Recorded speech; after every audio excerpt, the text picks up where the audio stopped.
Өзінің жыныстық сезімдерін басқара алмайтын жігіт күнде қыздарды ауыстыратын еді. Бірақ бір күні сол сезімдері өзінің түбіне жетті. Сәлем достар, бүгін біз сіздерге «Стыд» деп аталатын драмалық фильмді қысқаша баяндап беретін боламыз. Жайғасып отырып алыңыздар, ал біз бастадық. Черт! Ол жігіттің есімі Брэндин. Ол 30 жастағы кеңсе жұмысшысы. Брэндин басқалар сияқты қарапайым еркек деп айту мүмкін емес. Оның қыздарға деген құштарлығы өте жоғары.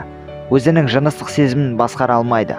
Ол жұмыстан кейін өзінің ноутбугіне 18+ сайтта отырады және үйіне көбінесе түнгі көбелек қыздарды шақырады. Бір күні жігіт метрода келе жатып әдемі қызды көрді. Қыз да оған қарап күлімсіреп отырады. Бір кез қыз тұрып құбырды ұстаған кезде Брэндин де қасына келіп қыздың қолынан ұстайды. Олар бірнеше уақыт сонда тұрды және қыз шығып кеткенде Брэндин де артынан шығады. Ол қыздың артынан аңди бастайды және оны адамдар арасынан жоғалтып алады. Брэндин жұмысқа келгенде оның компьютеріне вирус түскеніне байланысты оны Лива алып кеткен. Үйіне келген соң еріткіштің ішінен ішімдік пен жегілікті алып, ол өз ноутбугінен ашып, ұятсыз кинолар тамашалап отырады және сол уақытта оған туған қарындасы Сисил қоңырау шалады. Бірақ жігіт тұтқаны көтермейді. Кешкісін ол өзінің достарымен және бастығымен бірге сауық кешіне барады. Кештен қайтарда бейтаныс қыз Брэндинді үйіне дейін алып баруға ұсыныс жасайды. Жігіт келіседі және көлікке отырады. Ол қызды жолдан ұрып, жолдың үстінде онымен махаббатпен айналысады. Содан кейін Брэндин үйіне келді және бейтаныс дауыстарды естіп үйіне ұрылар келді деп ойлады. Жігіт қолына қару алып душқа кіреді және сол жерде өзінің қарындасы Сисилді көреді. Қыз ағасының үйіне ескертусіз келген екен. Ертесі күні Брэндин қарындасы үшін түскі ас дайындап беріп жұмысқа кетеді. Жұмыста Брэндиннің бастығы Дэвид келіп, кешегі сауық кешіндегі болған түнді тағы қайталауды сұрайды.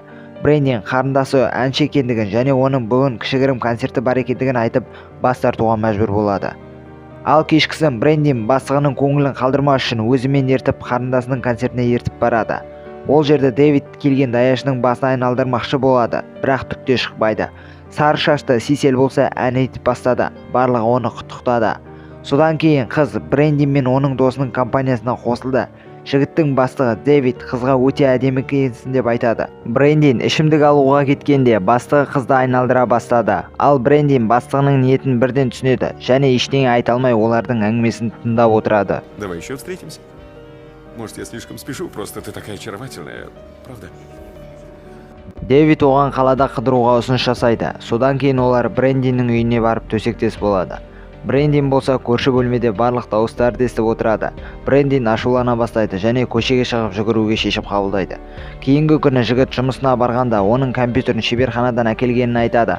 Оның бұзылуының себебі болса, ол жұмыс кезінде ғаламтордан ұятсыз бейне жазбалар жүктеп алған. Ал түнде Брэндин жұмыстан үйіне келе жатып қарындасының махаббатпен айналысып жатқанын көреді. Келесі күні Брэндин Мирия есімді қызбен кездесуге барады. Мирияның айтуына қарағанда оның әпкелері бар және қыз бұрын тұрмысқа шыққан. Бірақ күйеуімен ажырасқан. Ал біздің жігітке оның қызығы жоқ. Оның ниеті қызды пайдаланып алу еді. Олар бірге ішімдік ішеді және бірге серуендеп жүреді. Сөйтіп бір кез жігіт үйіне келеді және ұятсыз кинолар көріп, өзін қанағаттандыра бастайды. Сол уақытта үйге келген қарындасы душқа кіріп қалды. Брэндин ыңғайсыз жағдайға түсіп қалады. Ол жынданып қарындасына тап беріп өлтіріп қоя жаздайды. Кешкісін ол қыз ағасының компьютерінен ұятсыз киноларын көріп отырғанда Брэндин келді және компьютерін алып қойды. Сисил заттарын жинастырды және үйден шығып кетті. Брэндин жалғыздықта қалып үйдегі ұятсыз дисктерді көшеге алып шығарып тастады. Ертесіне жұмысқа барған Брэндин ол жерде Мирияны көрді. Жігіт оны үйіне ертіп алып барады. Қыз бен жігіт сезімге беріліп махаббатпен айналыса бастайды. Бірақ бір себеппен жігіт жалғастыра алмайды. Сонда Мирия барлығы жақсы екендігін айтып заттарын алып шығып кетеді. Жігіттің өзі не себептен олай болғандығын түсінбейді.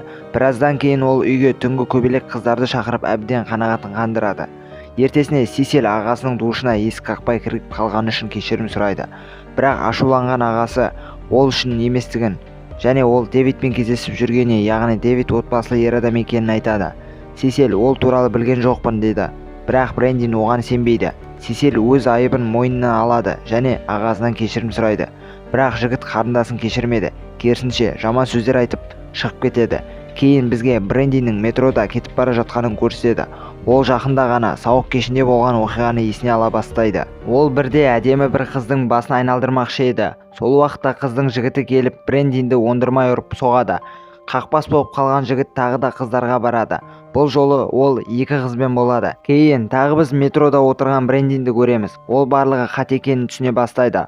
Ол өмірінің мәнсіз өтіп бара жатқандығына өкініп, барлық ластерінен бір жолы құтылуды ойлайды. Бір уақытта жігіт үйге келгенде қарындасы өз қол тамырын кескендігін көреді. Қыз өз өміріне қастық жасаған еді. Жігіт қарындасын ауруханаға алып барады. Брэндин болған оқиғаға өзін кінәлап, іштей қорлана бастайды. Сөйтіп арадан біраз уақыт өтті. Сөйтіп Брэндин тағы да метрода отыр. Сары шашты бір қыз оған қарай қырындай бастайды. Аялдамаға жеткенде қыз орнынан тұрды және де сол құбырды ұстайды.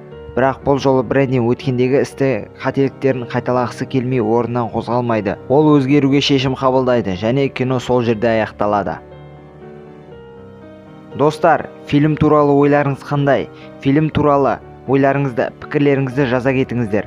Бақыттың кілті адамның өзінің алдына игілікті мақсат қоя білуінде. Ол мақсат уақытша ләззат сыйлайтын емес, мәңгілік бақыт сыйлайтын болуы шарт. Сонымен достар, келесі кездескенше сау сәлематта болыңыздар.